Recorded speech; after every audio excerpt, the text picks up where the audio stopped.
Et l'image du but d'Eugénie Le Sommer qui a permis la victoire des Bleus, 1-0. Euro féminin. La désillusion a été évitée in extremis pour les Bleus face à l'Islande. Grâce à un pénalty transformé par Eugénie Le Sommer à la 86e minute. L'équipe de France féminine a réussi son entrée dans l'Euro 2017 malgré une prestation très mitigée, en gagnant 1-0 contre les Islandaises mardi 18 juillet aux Pays-Bas. L'Autriche, qui l'a emporté plus tôt contre la Suisse 1-0, partage avec les Bleus la tête du groupe C. Le duel entre les deux co-leaders samedi prochain s'annonce déjà décisif pour la qualification au prochain tour. Les Bleus, troisième nation au classement FIFA, étaient prévenus du piège que l'Islande, modeste 18e nation mondiale sans complexe portée par ses 2000 supporters, avait prévu de lui tendre.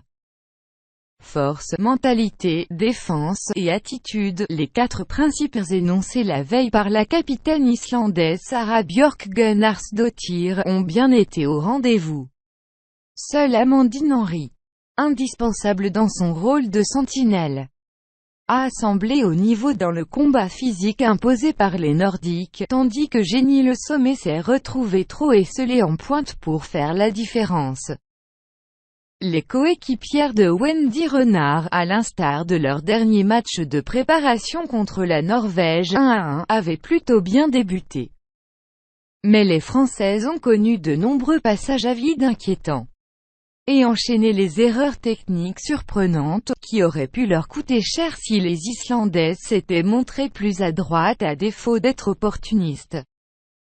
Cela a commencé à 25e minute, quand Laura George a manqué de maîtrise sur un tacle qui aurait pu valoir rouge, suivi d'une passe mal assurée de Thomis qui a obligé Bouhaddi à dégager en catastrophe. Puis des oublis flagrants dans le marquage ont laissé passer un grand frisson à la centaine de supporters français présents à Hillsborough. À l'image de l'action de Brynjarsdóttir complètement seule dans la surface pour reprendre un corner de la tête finalement au-dessus, 37e. C'est surtout le léger fauchage de George dans sa surface juste avant la pause qui aurait pu coûter très cher. Mais l'arbitre n'a pas accordé de pénalty, provoquant la rage du sélectionneur islandais.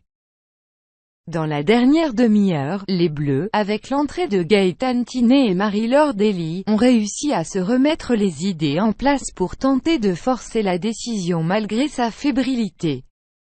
Si la tête de Renard sur la transversale 73e laissait craindre un scénario frustrant, Henry a finalement réussi à provoquer la faute de la défenseur Elin Jensen, arrachant un pénalty dans les 5 dernières minutes.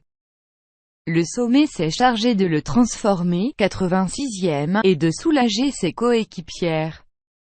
Mais pour espérer atteindre le dernier carré, objectif fixé par Noël Le Graët, les Bleus devront